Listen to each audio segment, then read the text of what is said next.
This video is about the full moon in Capricorn, and you'll get tarot guidance and also guidance from the I Ching. Now, this full moon is happening on either the 29th or the 30th of June, depending on where you are. Where I'm at in South Africa, it's happening on the 30th of June in the early hours of the morning at 01:57. The moon will be at 8 degrees 15 minutes of Capricorn, and the sun opposite, as this is a full moon, in the sign of Cancer at 08:15 of Cancer. Now, when the moon is in Capricorn, it is actually furthest away from its own home.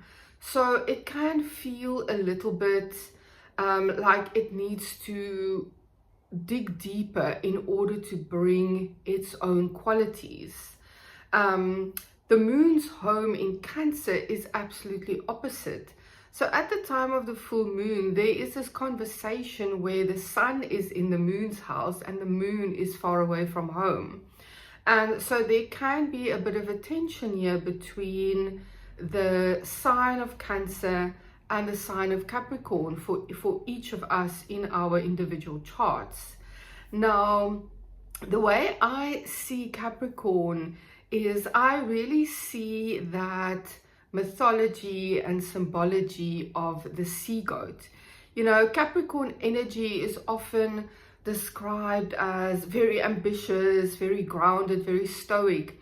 And yes, those qualities are present in Capricorn, but there's also the other side, which we really get with this sea goat mythology, because if you truly know some Capricorn people in your life, you know that they also have a beautiful, deep emotional side, and they can be so intuitive. So I love this myth of the sea goat because Capricorn is somehow able to connect to that really grounded, stoic sense that they can bring, and being very traditional and liking to climb the ladder to learn, to bring that ambition to the world, and also bring that almost quiet, hidden, emotional, intuitive side that maybe you only see when you know them really well. So there's actually a beautiful energy here that even though the moon is far away from home, it can connect to that emotional, intuitive side of the sea goat. Now, the overall energy of this full moon is represented here for us in the Strength card. And I really love that this is showing up in the sense that the Strength card is so very much about bringing that strength, that courage, but also that kindness. There's always a sense of kindness in this card. So there's something around all of the energies of this full moon where we can dig deep, where we can embody those mythic qualities of the sea goat and bring that strength, bring that kindness at the same time. So there may be something for all of us at the time of this full moon that is coming to an end, something that is concluding in our lives, or something that we need to say no to. Now, the ruler of Capricorn and then also the ruler of this full moon is the planet Saturn. And Saturn is sitting at the moment at 14 degrees of Aries. Now, in terms of what I do when I look at the moon, I give it maybe a bit of a wider orb. So in essence, the moon is in a square to the ruler of this full moon because the moon is at 8 degrees of Capricorn and Saturn is at 14 degrees of Aries. So there is a more challenging conversation happening here as well between the moon and the ruler Saturn. Now, Saturn itself is that more stoic, traditional quality. It can be slower, and yet in that slowness, it can also bring us groundedness. It can also bring us wisdom. So there's something here in terms of how we connect to what we need to say no to. Saturn is often a decay, something that is ending, something that is reaching a point of death that can then be reborn again. And all of these things can help us to actually, after this full moon, step into something completely new. Now, the sun being in Cancer also connects us to that energy that we've been speaking a lot about lately because of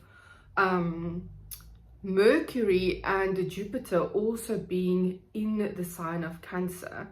Now, the Cancer energies are quite strong, that are opposing the moon sign-based wise at this time. Mercury is standing still at the time of this full moon. It is about to go retrograde. So there's also a more slow kind of energy that is with us at the time of this full moon in terms of how our minds are working, how we are communicating. There's a sense of maybe going a bit more inward, wanting to really review things before we speak. And then with Jupiter being so close to Mercury, and Jupiter sitting at the very, very last degree and even very last minutes of Cancer, really, really amplifies this energy in Cancer as well. So whatever is unfolding for us is also going to be very much represented by those energies in Cancer of how we relate to the feminine, how we relate to family, how we relate to our home lives. All of these things are in opposition to this full moon, where we are deciding about something that may be coming to an end, something that is needing to be transformed in order to reach a new form of newness for all of us. Now, for this moon squaring Saturn, I actually received the Four of Wands card. Now, I love this because it brings a quality of Saturn I haven't spoken about, which is foundational.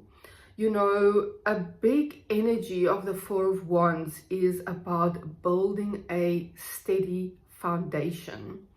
It is about balance in the sense of a chair will only be upright if all four legs are stable. So there's a sense here of working on stability. There's a sense here of working on a foundation. So something may be showing up for each of us in a different way at the time of this full moon, where with this square between the moon and its ruler Saturn, we may be called to dig deeper. We may be in the business of doing something that we've already started and we realize the foundation actually needs to change. There's something that needs to shift in order for whatever we are doing to be stronger, to be more long lasting. And with Saturn, you know, it's very easy to take the longer view. We can make long-term plans and we can move into that long-term perspective energetically in order to build a stronger foundation with what we are doing. Now, having said that, at the time of this full moon, Saturn is also moving quite slowly because it is also turning retrograde soon. So Saturn is even more slow, more inclined to really put the brakes on when something is happening too quickly in terms of Saturn's perspective. And this can be challenging at this time because Saturn is sitting in Aries.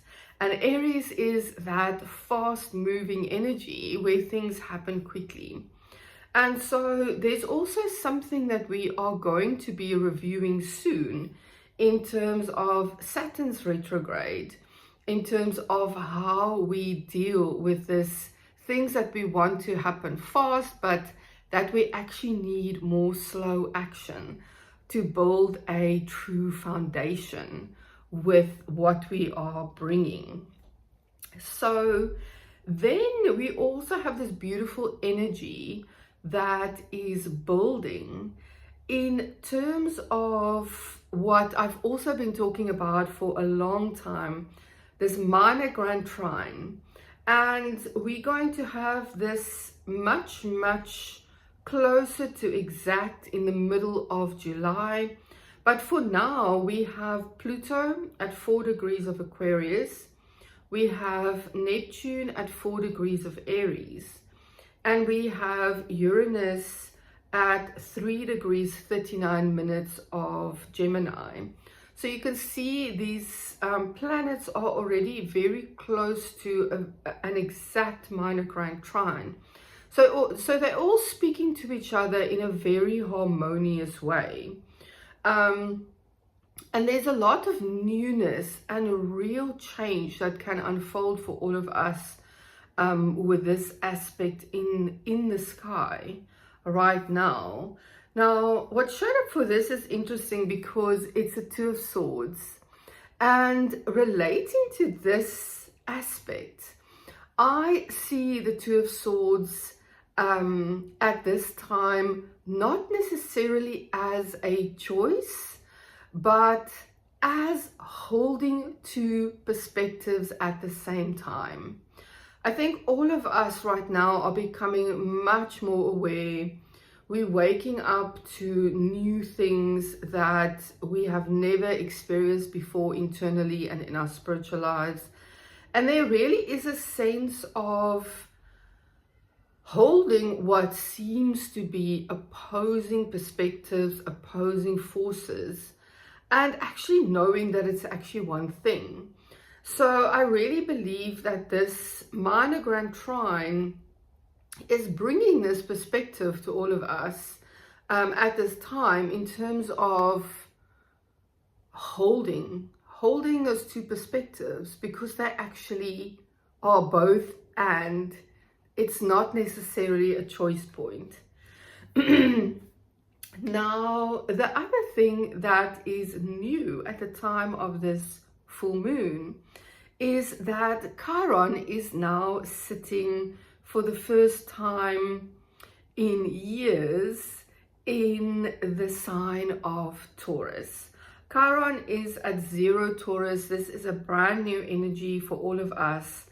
And Chiron is making a square to Jupiter that is at the very end of Cancer. Now, this is a very healing energy. Yes, it's a square. It can feel like a tension because there's something new that is unfolding. And it's interesting that the square is so tight already, even though Jupiter is not in Leo yet. So there's very much something in our healing process with Chiron right now that we are taking from the sign of Cancer into the sign of Leo. So there's a process that's happening for all of us in terms of Taurus, Cancer, and Leo, where we are bringing things from Cancer to Leo in terms of this Chiron and Jupiter healing journey. Now, what showed up for this is a card of expansion. So it is very much related to Jupiter. You know, the Three of Wands really is that energy of being open to try new things. You know, it is really a sense of adventure. And we now have this very new energy of Chiron in Taurus for about 3 months. That is going to bring us a new perspective, because most of us have not really felt this energy in our lifetimes. So there's going to be a sense of really expanding who we are, expanding our life philosophy, our belief systems, how we see life in general can really shift for all of us at this time. So there's a beautiful sense of expansion that can happen. So stay open to, even if something that shows up feels challenging, stay open to that sense of how is this challenge actually trying to expand me, expand my view, expand what I am able to hold and experience at this time. Now, the last flowing aspect that we have that I want to talk about at the time of this full moon is Mars has just moved into Gemini. It is at 0 degrees 50 minutes of Gemini, and it is very close to Uranus. Now, we all hear all the time about that explosive energy of Mars-Uranus. And yes, it can have a very explosive feeling. And sometimes it really is just a fire inside. You know, we have a realization and it points us to just, I can't procrastinate for 1 minute longer. I'm taking action on this thing. So there's very much a point of action that can also happen for all of us. And this exact conjunction between Mars and Uranus will happen around 3-4 July. So this energy is already building, but I won't necessarily count Uranus as it is so slow moving in the sextile that I'm about to mention. So this aspect for me is Mars at 0 Gemini is sextiling again Jupiter at the very end of Cancer. So you can see how Jupiter is playing such a big role at the time of this full moon. Now, this is an amazing energy, and this is also why I feel strongly about the energy of action, about the energy of passion and feeling fired up about something. Because what showed up for Mars sextile Jupiter is the Magician card. Now, the Magician is that energy of resourcefulness, like you just know that you see this thing that you want to pursue, this goal that you have, and you have all of the tools inside you. You may still need to study, do this, try this, but at the end of the day, you've got this. The resources are there. So there's something here that is really expansive and that can help us take action in a new direction. And the Magician card is also very much about power, you know, and of course there's so many different kinds of power that we can connect to, but I love the power that is connected to the Magician, because one of the symbolisms of this card is that the Magician is connected to heaven and earth. So there's a sense of bringing the spiritual into the physical. And that is a different kind of power that is not just related to the physical world. So again, there's a sense of resourcefulness, a sense of expansion that is possible at the time of this full moon. Now, coming full circle back to that energy of the moon squaring Saturn, I feel that the hexagram from the I Ching that I received is really related to this. Now, the hexagram I received is number 18, and in some of the older translations, this hexagram is all about removing decay. Now, decay is very much related to the symbology of Saturn. You know, Saturn is often that thing that is ready to die. And in the cycle of life, that is not a bad thing. It's just part of the cycle. We notice where something has decayed to the point where it's no longer serving us and we can let it go. So there's a sense of working with that energy of Saturn here, of letting go. Now, the beautiful analogy that is in the Pocket I Ching by Richard Wilhelm is all about weeding the garden and taking off all the dead plants, dead bits of trees, fruits in the garden, and then composting them. So there's something about using the old parts, and then you make the compost, and then you use the compost again to put back in the garden. So the old is feeding the new. So that is one of the symbols that I really want us to focus on, is that, yes, when something ends, it may feel sad, or when there's something that we maybe need to say no to in order to pursue a different goal that's more aligned, we are still taking what we learned. We are still taking the energy of that thing that is no longer, in a certain sense, with us going forward. So that is one thing to remember at this full moon, is that nothing is ever lost. In my other Pocket I Ching, the Little Book of Changes by Peter Crisp, he calls this a modern translation of hexagram 18, working on it. When you know the job has got to be done, the sooner you get to work, the better you will begin to feel. And this comes back to the analogy in the older translations, because in the older translations, it also speaks to, you know you need to weed the garden, when you know you need to make the compost, but you're actually putting it off. So there's a sense here of also realizing what we need to work on.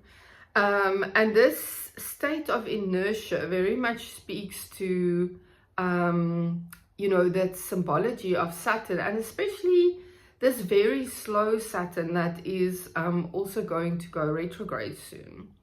It says, you in a state of inertia, somehow stuck in a moment, like stagnant water. Something in you needs to be moved, wants to be moving. The longer you leave it, the worse it gets. The garden that needs weeding, the mess that needs cleaning up, the heart that needs to be understood. Get weeding, get clearing, seek understanding, and you will find fulfillment. When you bring order out of chaos, you show the way for others who may be stuck. So there's a beautiful energy here of working with that inertia. We all go through cycles of inertia, and sometimes they are absolutely on point, because there are very, very valid parts of our lives where we need to slow down in order to know how to move forward again. The takeaway from this I Ching guidance is to know when that slowing down has come to an end, to know when you need to take action. And I feel this Mars sextile Jupiter is really going to help us at the time of this full moon to know what now needs action in terms of what we've left behind and what we can now focus on. Thank you so much for being here. I really hope that you have a beautiful full moon. Please connect with me in my personal sessions. The links are below. I can really help you understand cycles. We can answer very specific questions for you in terms of what is unfolding, choices you need to make, understanding patterns in your life that are repeating. That's very much something that astrology can really help with. And the link for my monthly programs will also be below. Connect with me on that. The Moon Wisdom Lab is a beautiful group every month that brings such amazing insight, and it really teaches you about how powerful the moon is in our charts, and how, as it moves through the whole chart every month, we get to learn about the houses in our charts and how the moon brings different things to each house every month. Please share if this resonates. Please share with others who may also like this information. Please leave your comments and follow me. It really helps my business, and I really appreciate each and every person that shows up here. I will see you again soon.